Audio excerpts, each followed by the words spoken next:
నమస్కారం. Kapil chit funds శుభమస్తు కార్యక్రమానికి స్వాగతం. మీరు ఫోన్ చేసి రిజిస్టర్ చేసుకోవాల్సిన ఐవీఆర్ఎస్ నంబర్స్ 5051010631255563. మీరు రిజిస్టర్ చేసుకునే విధానం మీ పేరు, పుట్టిన తేదీ, పుట్టిన సమయం, పుట్టిన స్థలం, అలాగే మీ సమస్య. బర్త్ డీటెయిల్స్ లేని వారు ప్రశ్న జాతకం ద్వారా మీ సమస్యకి పరిష్కారం తెలుసుకోవచ్చు.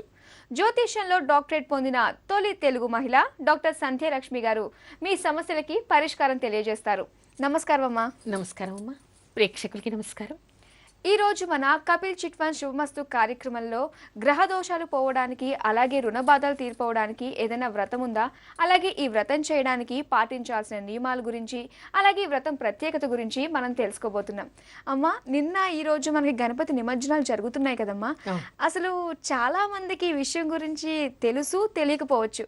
అసలు గణపతిని అంతలా పూజించి ఆవాహనం చేసుకుని మళ్ళీ ఎందుకమ్మా నిమజ్జనం చేసేస్తారు? రీజన్ ఏంటంటారు? అసలు గణపతిని నిమజ్జనం ఎందుకు చేస్తారు చాలా మంది అడుగుతూ ఉంటారు. మిగతా ఏ దేవతని కూడా నిమజ్జనం చేయరు, గణపతిని మాత్రమే ఎందుకు నిమజ్జనం చేస్తారని. అయితే ఇక్కడ గణపతిని పూజించడానికి వినాయక చవితి రోజు ప్రత్యేకత ఏమిటంటే పార్థివ గణపతిని మాత్రమే పూజించాలి. పార్థివ గణపతి అంటే మట్టితో చేసినటువంటి వినాయకుడిని మాత్రమే పూజించాలి. శివపురాణంలో శివుడు ప్రత్యేకంగా చెప్పాడు. గణపతి పురాణంలో కూడా మనకి ఈ విషయాలు కనిపిస్తూ ఉంటాయి. అయితే మట్టితో చేసినటువంటి విగ్రహానికి ఉండేటువంటిది ఏమిటి? దాని లోపల మనం ఏం పెట్టం కదా. అవును, కేవలం మట్టితో మాత్రమే ఆకారాన్ని తయారు చేసి దానికి రంగులు పులిమీరు కూడా ఉండదు. కేవలం మట్టితో చేసి దానికి గంధాక్షతలు పెట్టి కుంకుమ పెట్టి గణపతిని ఆవాహన చేసి పూజ చేస్తాం. మరి మట్టితో చేసినటువంటి విగ్రహము మనకి ఎన్నో రోజులు దాన్ని నిలుపుకునేటువంటి అవకాశం లేదు. ఇంకోటి ఏం చేస్తున్నాం మనం? నవరాత్రి దీక్ష కోసం గణపతి నవరాత్రులు అని చెప్పేసి గణపతిని ఆవాహన చేస్తున్నాం. నవరాత్రి దీక్ష అవగానే ఎక్కడైనా దేన్నైనా కలశ స్థాపన కానీ విగ్రహ స్థాపన కానీ చేస్తే ఆ దీక్ష అవగానే మనం ఉద్వాసన చేస్తాం. ఇక్కడ కూడా గణపతికి ఉద్వాసన చేస్తూ ఉన్నాం. ఉద్వాసన చేసిన తర్వాత ఆ విగ్రహాన్ని మనం పెట్టుకోకూడదు. మరో కారణం ఏమిటంటే మట్టితో చేసినటువంటి దాన్ని అలాగే పెట్టుకుంటే కొన్ని రోజులైన తర్వాత ఎండ వచ్చిన తర్వాత అది బీటలు బారుతుంది. అంటే తడి మట్టితో మనం తయారు చేస్తున్నాం కదా, ఎండాకాలం వచ్చి కొంతకాలం అయిన తర్వాత దానిలో తడిని ఆరిపోయిన తర్వాత బీటలు బారుతుంది. అలా బీటలు బారినటువంటి విగ్రహానికి పూజ చేయకూడదు. అందుకని మనం ఏం చేయాలి? వెంటనే ఉద్వాసన అవగానే దాన్ని నిమజ్జనం, ఎక్కడి నుంచి మట్టి తెచ్చామో ఆ మట్టిని మళ్ళీ ఆ నీళ్ళలో కలిపేయాలి. అందుకని నిమజ్జనం చేస్తాం. అంతే. ఇప్పుడు రాను రాను పొల్యూషన్ కూడా ఎక్కువైపోయింది. మట్టితో కాకుండా వేరే వేరే యూస్ చేసుకుని, కెమికల్స్ యూస్ చేసుకుని చేయడం వల్ల అసలు అలాంటి విగ్రహాలకి పూజ చేయకూడదు. ఎవరైనా మట్టితో మాత్రమే వినాయకుడి విగ్రహాన్ని తెచ్చి పూజ చేయాలి. ఇప్పుడు అనేక రకాలుగా తెచ్చి రంగులు వేసి దాని లోపల ఇనుప సీకులు, ఇనుప ముక్కలు పెట్టి చేస్తున్నారు. అలాంటి గణపతికి పూజ చేయకూడదు. ఎవరైనా సరే మట్టితో మాత్రమే వినాయకుడిని చేసుకోవాలి. మట్టితో చేసినటువంటి వినాయకుడికి మాత్రమే పూజ చేయాలి. అమ్మ, మరి సర్పదోషాలు పోయి సంతానం కలగాలి అండ్ అలాగే ఏంటంటే దరిద్ర బాధలు పోవడానికి ఏదైనా చేసుకోవడానికి వ్రతం ఉందంటారా? తప్పకుండా. ప్రత్యేకంగా మనకి ఈ రోజే అనంత చతుర్దశి అంటారు. అంటే అనంత పద్మనాభ స్వామి వ్రతాన్ని ఈ రోజు ప్రత్యేకంగా చేయాలి. ఓకే అమ్మా, ఒక కాలర్ లైన్ లో ఉన్నారు. మిగతా విషయాల తర్వాత మాట్లాడుకుందాము. రామ్ గోపాల్ అనే కాలర్ లైన్ లో ఉన్నారు. హలో. హలో, నమస్కారం అండి. నమస్కారం అండి. రామ్ గోపాల్ కమలా పేరు మీద రిజిస్టర్ చేసుకున్నారు. ఒకసారి బర్త్ డీటెయిల్స్ కన్ఫర్మ్ చేసుకుందామండి. ముందుగా రామ్ గోపాల్ గారిది మార్చ్ 11, 1979 రాత్రి 9:50 పాల్కొల్లో పుట్టారు. ఓకే, పాల్కొల్ దగ్గర. ఓకేనండి. అలాగే కమలా గారిది వచ్చేసి మే 23, 1984 తెల్లవారుజామున 3:30 కాకినాడలో పుట్టారు. అలాగే మీరు రిజిస్టర్ చేసుకున్న సమస్య మీకు డైవర్స్ ఎప్పుడు వస్తుందో అని తెలుసుకుందాం అనుకుంటున్నారు. ఓకే, మేడంతో మాట్లాడండి. నమస్కారం అమ్మా. చెప్పండి. నా పేరు సత్యవతి అండి. అబ్బాయికి 4 ఏళ్ళు అయిందండి. పెళ్లి వచ్చింది. అమ్మాయికి ఇష్టం లేదు. ఎప్పుడవుతుంది ఏంటండి? అంటే కోర్టులో వేసేసారా? కోర్టులో వేసామండి. విడాకులు వేసాము. మేమే వేసామండి. ముందు మీరు వేయండి అన్నారు, లాయర్ గారని వేసాము. వాళ్ళకి ఇష్టం లేదా? వాళ్ళు అంటే అమ్మాయికి ఇష్టం లేదు. విడాకులు ఇచ్చేస్తానంది అమ్మాయి. అమ్మాయి ఇస్తానంది. అన్ని ఫోటోలు అన్ని పట్టుకొస్తే వాళ్ళ తల్లిదండ్రులు ఇవ్వనట్లేదండి. వాళ్ళ అమ్మ నాన్నకి విడాకులు ఇవ్వడం ఇష్టం లేదు. మరి అమ్మాయి చేయడానికి ఇష్టపడట్లేదు. అదే అమ్మాయి జాతకంలో విడాకులు తీసుకునేటువంటి యోగాలు అయితే కనిపించటం లేదు. కొంచెం ఇబ్బందికరంగానే ఉంది. మీ అబ్బాయి జాతకంలో కొన్ని లోపాలు ఉన్నాయి. మరి అంటే ఏదైనా సరే అమ్మా, కాపురాన్ని కలపటానికి చూడాలి, కానీ విడతీయాలి అని అనుకోవడం, దానికి ప్రయత్నాలు చేయడం అంత మంచి పద్ధతి కాదు కదా. అవునండి, మేము అందరిని అడిగానండి. అమ్మాయి రాదు, ఎన్ని పూజలు చేసినా అని చెప్పారు. తర్వాత ఒకటి అమ్మాయి నేను ఒంటరిగా బతకాలంటే మా అమ్మ నాన్న నాకు పెళ్లి చేశారు, నాకు ఇష్టం లేదండి అంది. నేను రెండో టైం కూడా మళ్ళీ ఫస్ట్ నైట్ జరగలేదని మళ్ళీ ఫస్ట్ నైట్ కూడా నేను అరేంజ్ చేశానండి. ఆయన నాకు వాళ్ళ కాదని మీరు వద్దు నేను వెళ్ళిపోతానని చెప్పి తండ్రితో వెళ్ళిపోయిందండి. అదే అబ్బాయి జాతకంలో కొన్ని లోపాలు ఉన్నాయి. మరి అమ్మాయి పుట్టిన సమయం సరి అయిందో కాదో మనకి తెలియదు. అబ్బాయి జాతకంలో అయితే లోపాలు ఉన్నాయి. ఆ అబ్బాయికి తొందరలోనే అంటే ఈ సంవత్సరం లోపలే ఆయనకి విడాకులు వచ్చేటువంటి అవకాశం ఉందమ్మా. విడాకులు రావడానికి ఎక్కడా మంత్రాలు ఉండవు. మంత్రాలు ఉంటాయంటలేదండి. వచ్చే అవకాశం ఉంది. ఓకే అండి, మరి మీరు కోరుకున్నట్టుగానే డైవర్స్ వచ్చే అవకాశం ఉందని చెప్పేసి అంటున్నారండి. ఆల్ ది బెస్ట్ అండి. ఓకే అమ్మ, సో ఇందాక మనం ఒక వ్రతం గురించి మాట్లాడుకుంటున్నాం కదా, సో దాని గురించి తెలియజేస్తారా? అనంత పద్మనాభ స్వామి వ్రతం. అనంత పద్మనాభుడు అంటే అనంతుడు అంటే మనకి మామూలుగా ఏమిటి, శేషసాయి లాగా అనంతుడి మీద ఉన్నటువంటిది అంటే సహస్ర ఫణులు ఉంటాయి. అలాంటి నాగేంద్రుడి మీద అనంతుడి మీద అంటే అంతము లేనటువంటి వాడు అనంతుడు అని, విష్ణుమూర్తికి అనంతుడు అనే పేరుంది. తర్వాత అనంత శయనం అని ఆ నాగేంద్రుడి మీద ఆయన శయనించి ఉంటాడు కాబట్టి ఆయనకి పద్మనాభస్వామి అంటే నాభి నుంచి పద్మం వచ్చి దాని మీద బ్రహ్మ కూడా ఉంటాడు కాబట్టి ఆయనకి అనంత పద్మనాభస్వామి అనేటువంటి పేరు. ఇది అనంత చతుర్దశి రోజు ఆ వ్రతాన్ని చేస్తూ ఉంటారు. అయితే ఈ వ్రతాన్ని చేయడానికి కొన్ని నియమాలును కొన్ని పద్ధతులు కూడా ఉన్నాయి. ఓకే, అసలు ఈ వ్రతం ఈరోజు చేయాలి, ఏ విధంగా చేయాలంటారు? ఏ విధంగా చేయాలంటే ఇక్కడ ఏమిటంటే దర్భతో నాగేంద్రుడిని తయారు చేస్తారు. అంటే నాగేంద్రుడు ఇప్పుడు అనంత సేనుడు అన్నాం కదా, నాగేంద్రుడి మీద సేనం చేయటానికి ఏ విధంగా ఆయన చుట్టుకొని ఉంటాడే ఆ విధంగా దర్భతో నాగేంద్రుడిని తయారు చేస్తారు. దానికి కూడా ఏమిటంటే 6 తలలు 7 తలలు ఉన్నటువంటి నాగేంద్రుడిని తయారు చేస్తారు. చేసి దాని మీద ఈ విష్ణుమూర్తిని పడుకోబెట్టినట్టుగా అలంకారం చేస్తారనమాట. అంటే ఇంట్లో విగ్రహాలు ఉంటే పెట్టచ్చు, లేదా తెచ్చినటువంటి బొమ్మల్ని కూడా పెట్టి చేస్తూ ఉంటారు.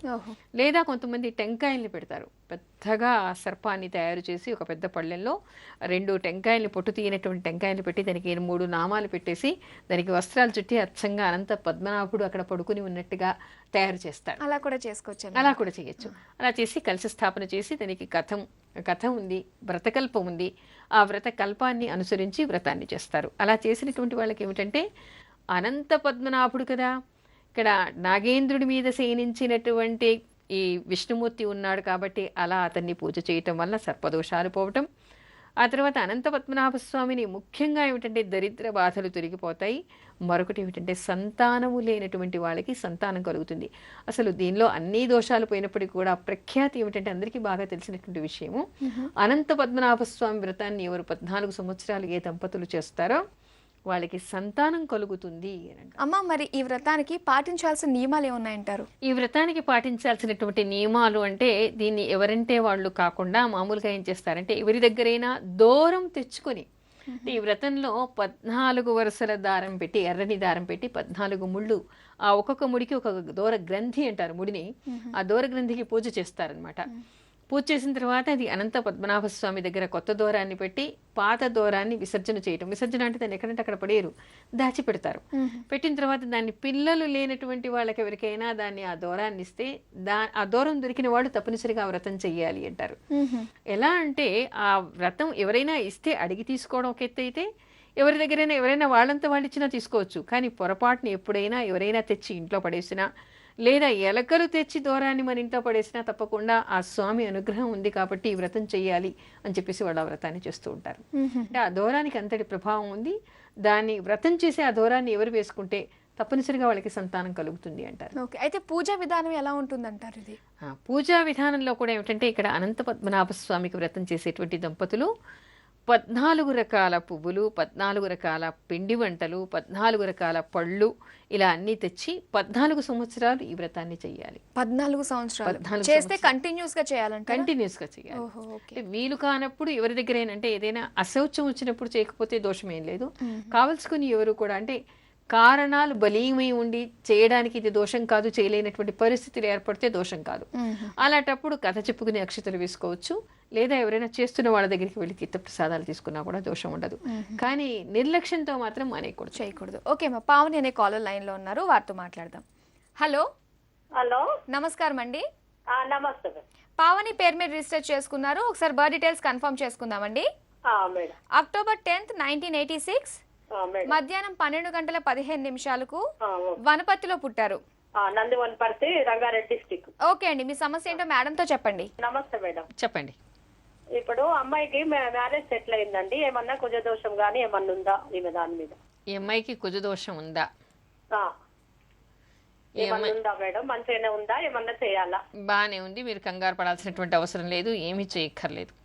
మేడం ఓకే, మరి విన్నారు కదా, టెన్షన్ పడాల్సిన అవసరం లేదు, కుజదోషం లాంటివి ఏమీ లేవంట. మీరు అమ్మాయికి నిరభ్యంతంగా చక్కగా పెళ్లి చేసుకోవచ్చు. ఆల్ ది బెస్ట్ అండి. ఓకే అమ్మ, మరి వ్రతం గురించి మాట్లాడుకుంటున్నాం కదా, మరి ఈ వ్రతానికి ఉన్న ప్రత్యేకత ఏంటంటారు? ప్రత్యేకత ఈ వ్రతంలో మనకి ఎక్కడా లేనటువంటి ప్రత్యేకత ఈ వ్రతంలో కనిపిస్తుంది.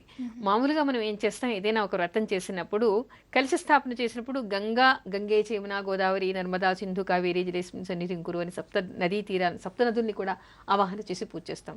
కానీ ఈ వ్రతంలో మాత్రం ప్రత్యేకంగా యమునని ఒక కలశంలో నీళ్ళని పెట్టి యమునా నదిని ఆవాహన చేసి యమునికి పూజ చేస్తారు. ప్రత్యేకించి యమునికి చేస్తారు. అంటే ఇక్కడ మనకి అంతరార్థాలు కనిపించేది ఏమిటంటే, యమున అనేది సూర్యభగవానుడి పుత్రికగా చెప్తారు. అయితే ఆ యమునకు ఉండేటువంటి వరం ఏమిటి అంటే, తనలో ఎవరు స్నానం చేసినా, తనని ఎవరు తలుచుకున్నా కూడా వాళ్ళలో ఉండేటువంటి మానసిక శారీరక మాలిన్యాలన్నింటినీ కూడా తీసేస్తుందిట. అయితే ఇక్కడ పూర్వం ఈ వ్రతాన్ని కూడా ఆ నదీ తీరంలో చేసినటువంటి కథలు కూడా మనకి కనిపిస్తున్నాయి. అది కాకుండా అక్కడి నుంచి కూడా అసలు వ్రత నియమంలోనే మనకి ముఖ్యంగా యమున నీళ్ళని, యమునా నదిని పూజ చేయటం అనేటువంటి ప్రత్యేకత ఈ వ్రతంలో మనకి కనిపించేది. అమ్మాయి వ్రతం చేస్తే సర్పదోషాలు లాంటివి పోతాయంటారా? తప్పకుండా సర్పదోషాలు పోతాయంటారు. ఎందుకంటే ఇక్కడ అనంతుడు అనేది నాగేంద్రుడికి అనంతుడు అనే పేరుంది, విష్ణుమూర్తికి కూడా ఉంది. అనంత శయనం అంటాం కదా, అనంతుడి మీద శయనించినటువంటి విష్ణుమూర్తిని ఎవరు పూజిస్తారో, సంతానం కోసం ఎవరు పూజిస్తారో వాళ్ళకు ఉండేటువంటి సర్పదోషాలన్నీ పోయి, అంటే సర్పదోషాలు ఉండటం అన్ని సంతానం కలగకుండా ఉంటుంది, సాధారణంగా వచ్చేటువంటి దోషాలు. కానీ ఆ దోషం కూడా పరిహారమై అనంతుడి వల్ల, అనంతుడి దయ వల్ల తప్పకుండా వీళ్ళకి సంతానం కలుగుతుంది అని చెప్తారు. అమ్మ, మరి పౌర్ణమి రోజే చేసే పూజ ఈ రోజు చేయాలా, లేకపోతే ఎప్పుడు చేయాలంటారు? మీకు ఈ రోజు పౌర్ణమి కాదు కదా, ఈ రోజు చేయొచ్చా లేదా అని మీ అనుమానం. అయితే ఈవేళ ఏమిటంటే, మనకి రాత్రికి పౌర్ణమి వచ్చేసింది, రేపు ఉదయం కూడా పౌర్ణమి ఉంది. కాకపోతే ఎప్పుడైనా కూడా మనము లలితా సహస్రనామాన్ని రాత్రిపూట చెయ్యాలి అనుకునేటువంటి వాళ్ళు రాత్రికి పౌర్ణమి ఉన్నప్పుడు చెయ్యాలి. కానీ ఈరోజు ఉదయమే మనకి పౌర్ణిమ ప్రారంభమైంది, సూర్యోదయానికి లేదు కానీ ఉదయమే ప్రారంభమైంది. అయితే ఇక్కడ రేపు మనకి ఏమిటంటే పితృపక్షాలు ప్రారంభం అవుతున్నాయి. పితృపక్షాలు ప్రారంభం అవుతున్నాయి కాబట్టి పగలు పూజ చేసేవాళ్ళు కూడా ఈ రోజు ఉదయం 10 తర్వాత చేయటమే మేలు. అంటే పగలు పూజ చేసేవాళ్ళు, రాత్రి లలితా సహస్రనామం చంద్రుడిని చూసి చేసేవాళ్ళు కూడా ఈ రోజే చేయాలి. రేపటి నుంచి మనకి పితృపక్షాలు ప్రారంభం అవుతున్నాయి కాబట్టి. అమ్మ, మరి పితృపక్షంలో ఏం చేయాలి? పితృపక్షాల్లో ఏం చేయాలి అంటే, పితృపక్షాల్లో పెద్దల కోసం, పితృపక్షం అంటేనే పక్షం రోజులు భాద్రపద పౌర్ణిమ నుంచే మొదలుకొని ఆ తర్వాత అమావాస్య వరకు కూడా, అమావాస్య కాదు మళ్ళీ ఆశ్వేజ పాడ్యమి వరకు కూడా మనకి పెద్దలకు పెట్టేటువంటివి ఉంటాయి. అంటే ఒక్కొక్క తిథి రోజు, ఈ రోజు తప్పనిసరిగా ఎవరెవరి తల్లిదండ్రులు కానీ పెద్దలు కానీ ఎవరికి లేరో వాళ్ళందరూ కూడా, అంటే ఇక్కడ అందరికీ కన్ఫ్యూజన్ ఏమిటంటే, మనం ఏడాదికి ఒకసారి వాళ్ళ చనిపోయినటువంటి రోజే కార్యం తిథి చేస్తూ ఉన్నాం కదా, శ్రద్ధకర్మ చేస్తున్నాం కదా, మరి ఇప్పుడు ఎందుకని. ఇక్కడ ఏమిటంటే, ఎవరికైనా సరే సంవత్సరంలోని ఏ నెలలో ఏ తిథిలో పోయినా ఆ తిథిలో చేసినా సరే చెయ్యాలి తప్పకుండా. చేసిన వాళ్ళు కూడా ఈ పక్షం రోజుల్లో వాళ్ళు ఏ సంవత్సరంలో ఏ మాసంలో ఏ తిథి రోజు పోయారో, ఇక్కడ మాసము సంవత్సరం మనకి ముఖ్యం కాదు, ఈ పక్షం రోజుల్లో వాళ్ళు పోయినటువంటి తిథి ఏ రోజు వస్తుందో ఆ తిథిలో పెద్దలకి చెయ్యాలి. అంటే మామూలుగా శ్రాద్ధకర్మ ఏ విధంగా చేస్తారో ఆ విధంగా చేయాలి. ఓకే, అయితే ఇది బ్రాహ్మణులకి వర్తిస్తుంది అంటారా, అన్ని వర్గాల వారికి ఉంటుందా? మరి కాదు, అందరూ చెయ్యాలి. ఎవరెవరికి తల్లిదండ్రులు పెద్దలు లేరు అంటే, ఇక్కడ తల్లిదండ్రులని మాత్రమే కాదు, ఎవరెవరు కర్త అయ్యి వాళ్ళ పెద్దలకి చేశారో, అంటే పిల్లలు లేకుండా వెళ్ళిపోయినటువంటి అన్న కానీ వదిన కానీ తర్వాత మేనత్త కానీ వాళ్ళ మీద ఆధారపడినటువంటి వాళ్ళు కానీ తల్లిదండ్రులు ఎవరెవరు ఉన్నారో వాళ్ళందరికీ కూడా వాళ్ళ తిథి రోజు ఈ పక్షం రోజుల్లో, ఆ తిథి ఈ పక్షంలో ఎప్పుడు వస్తుందో ఆ రోజు చేయాలి. అన్ని వర్గాల వాళ్ళు చేయాలి. అమ్మ, కొంతమందిని చూసినట్లయితే వాళ్ళ పెద్దల తిథి అంతా కూడా డేట్ ప్రకారం చేస్తూ ఉంటారు కదా, మరి అలా చేయొచ్చు అంటారా? మనకి అది శాస్త్రీయమైనటువంటి విషయం కాదమ్మా. ఇంగ్లీష్ డేట్స్కి మనకి ఏదైనా శాస్త్రీయత ఉందా? ఎవరు కూడా వాళ్ళ పెద్దల తిథులని డేట్ ప్రకారం చేయకండి, అది దోషము. తప్పనిసరిగా వాళ్ళు ఏ తిథి రోజు పోయారో ఆ తిథి ఆ సంవత్సరం ఆ మాసం చూసుకుని ఆ మాసంలో ఆ తిథి వచ్చిన రోజే చేయాలి. ఈ పక్షం రోజుల్లో కూడా తిథి మాత్రం తీసుకుని ఈ పక్షంలో ఆ తిథి ఏ రోజు అయిందో ఆ తిథి రోజు మాత్రమే చేయాలి తప్ప డేట్ ప్రకారం చేయకూడదు. అమ్మ మరి తిథులు తెలియని వాళ్ళు ఏం చేయాలంటారు? ఈ ప్రశ్నకు సమాధానం శ్రీకాంత్ అనే కాలర్ లైన్ లో ఉన్నారు, వారితో మాట్లాడిన తర్వాత చెప్పుకుందాం. హలో మేడం, నమస్కారం అండి. నమస్కారం మేడం. శ్రీకాంత్ పేరు మీద రిజిస్టర్ చేసుకున్నారు కదా? అవును మేడం. ఒకసారి బర్త్ డీటెయిల్స్ కన్ఫర్మ్ చేసుకుందాము. Madam, September 28, 1986 okay. ఉదయం 9:40 AM మహబూబ్ నగర్ లో పుట్టారు. అవును మేడం. అలాగే మీరు రిజిస్టర్ చేసుకున్న సమస్య పెళ్లి గురించి అలాగే జాబ్ గురించి తెలుసుకుందాం అనుకుంటున్నారు. Okay madam. ఓకే, మేడం తో మాట్లాడండి. నమస్కారం అండి, నమస్కారం. చెప్పండి. అదే మేడం, మా బాబు చేరినాడు మేడం. అయితే ఇప్పుడు వివాహం చేయవలసుకున్నాము. జన్మ నక్షత్రం జన్మ నక్షత్రం కావాలా? పుష్యమి నక్షత్రం 1వ పాదం అండి. మేడం, అవును, పుష్యమి నక్షత్రం 1వ పాదం అయింది. ఈ సంవత్సరం వివాహం కావడానికి అన్ని విధాల అనుకూలంగా ఉంది. ఈ సంవత్సరం అయిపోతుంది. అతనికి కన్యా పాశుపత మంత్రంతో శివుడికి అభిషేకం చేయించండి. తర్వాత మరొక విషయం గుర్తుపెట్టుకోవాలి, ఇతని జాతకంలో కొన్ని దోషాలు ఉన్నాయి కాబట్టి విడిపోయేటువంటి యోగాలు లేనటువంటి అమ్మాయిని చూసి వివాహం చేయండి. తర్వాత పెళ్లి కంటే ముందు ఎవరైనా ఒక పేద కన్యకి కన్యాదానానికి సరిపోయినటువంటి వస్తువులన్నీ కూడా కొని ఇవ్వమని చెప్పండి, అతని సంపాదనతో మాత్రమే. అలా చేసి మీ ఇష్టదైవానికి కూడా కళ్యాణం చేయించిన తర్వాత మాత్రమే పెళ్లి చేయండి. ఓకే, మరి విన్నారు కదండి మేడం చెప్పిన సజెషన్స్ అలాగే పరిహారాలు ఖచ్చితంగా పాటించండి. అబ్బాయికి ఈ సంవత్సరంలోనే పెళ్లి అయిపోతుంది. ఆల్ ది బెస్ట్ అండి. ఓకే అమ్మా, సో ఇందాక మనం మాట్లాడుకున్నాం కదా తిథులు తెలియని వాళ్ళు ఏం చేయాలి అని. తిథులు తెలియవని చెప్పేసి డేట్ రోజు చేస్తామా? మరి మనం చేసేటువంటిది అసలు పెద్దలకు చేయటం అనేటువంటిది శాస్త్రీయమైనటువంటి విషయం. మనకి ఇది పాశ్చాత్యుల నుంచి వచ్చింది కాదు మనకి. అలాంటప్పుడు మనం ఏం చేయాలి? తిథికి మనకి ఒక ప్రత్యేకత ఉంది కాబట్టి తప్పనిసరిగా తిథిని తెలుసుకుని చేయాలి. తెలియకపోతే క్యాలెండర్లో చూస్తే తెలుస్తుంది. కాకపోతే ఏమిటంటే ఎవరైనా సరే వాళ్ళకి డేట్ గుర్తుంటుంది కదా, వాళ్ళ పెద్దవాళ్ళ డేట్ గుర్తుంది, ఇన్ని రోజుల నుంచి డేట్ ప్రకారం మీరు చేస్తూ వచ్చారు, డేట్ అయితే గుర్తుంది కాబట్టి ఏ జ్యోతిష్కుడి దగ్గరికి వెళ్ళినా ఆ సంవత్సరంలో ఆ డేట్ రోజు ఏ తిథి అయింది అని కనుక్కుంటే ఇక నుంచి మీరు ఆ తిథి రోజు చేయడానికి మీకు అవకాశం ఏర్పడుతుంది. అంటే మీకు తిథి తెలిసిపోతుంది. అందుకని ఎవరైనా సరే ఇక ముందు మీకు తెలిసినప్పుడు మీకు ఎవరైనా పోతే వాళ్ళు ఆ తిథిని గుర్తుపెట్టుకోండి. లేదు ఇప్పటికే మీరు మర్చిపోయారు, మీకు తెలియదు, డేట్ మాత్రమే గుర్తుంది అంటే ఏ జ్యోతిష్కుడి దగ్గరికి వెళ్ళి మీరు మీ తండ్రి కానీ తల్లి కానీ పోయినటువంటి డేట్ చెప్పారనుకోండి, సంవత్సరం చెప్పారనుకోండి, తిథిని వాళ్ళు ఇట్టే చెప్పేస్తారు. ఆ తిథి రాసి పెట్టుకొని ప్రతి సంవత్సరం ఆ తిథి ప్రకారం చేయండి. అమ్మ అయితే ఇంటికి పెద్ద కొడుకు చేస్తే సరిపోతుంది అంటారా, లేకపోతే అందరూ చేయాలా? మరి ఆస్తి పెద్ద కొడుకే తీసుకుంటాడా? అందరూ తీసుకుంటారు. శరీరం ఒక పెద్ద కొడుకే వచ్చిందా? అందరికీ వచ్చింది కదా. అవును. తల్లి తండ్రి మరి ఒక పెద్ద కొడుకును మాత్రమే బాగా చూడరు, అందరి బాధ్యతలు చూస్తారు.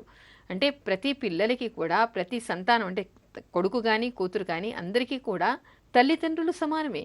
వాళ్ళు శరీరాన్ని ఇచ్చారు, పెంచి పెద్ద చేశారు, జన్మనిచ్చి వాళ్ళకి కావాల్సిన ఆస్తిపాస్తులు ఇచ్చి చదువు సంధ్యలు తెప్పించి వాళ్ళ బాధ్యతలన్నీ స్వీకరించారు. అందుకని కొడుకులందరికీ కూడా సమాన బాధ్యత ఉంటుంది. కాకపోతే ఏమిటంటే ఒకే దగ్గర కలిసి చేస్తున్నప్పుడు పెద్ద కొడుకు కార్యక్రమాన్ని చేస్తుంటే వీళ్ళు సహాయకులుగా పక్కన ఉండి తర్పణాలు నీళ్లు వదులుతూ ఉంటారు. లేదు వేరు వేరు ఊళ్ళల్లో ఉన్నారనుకోండి, తప్పనిసరిగా ప్రతి కొడుకు కూడా తన తల్లిదండ్రులకి ఆ తిథి రోజు చేసి తీరాలి. మా అన్న చేస్తున్నాడు మేము చేయక్కర్లేదు అని అనుకుంటే మాత్రం అది చాలా దోషం. ఓకే అమ్మాయి, వాళ్ళకి సమయం అయిపోయిందమ్మా, మళ్ళీ వచ్చే వారం కలుసుకుందాం అమ్మా. అలాగే. ఇది ఇవాల్టి కపిల్ చిట్ ఫండ్ శుభమస్తు కార్యక్రమం. మీ జాతక సమస్యలకై మీరు రిజిస్టర్ చేసుకోవాల్సిన IVRS నంబర్స్ 5051010631255563. మరిన్ని ఆసక్తికరమైన విషయాలతో వచ్చే వారం మన కపిల్ చిట్ ఫండ్ శుభమస్తు కార్యక్రమంలో మళ్ళీ కలుసుకుందాం. అంతవరకు సెలవు, నమస్కారం.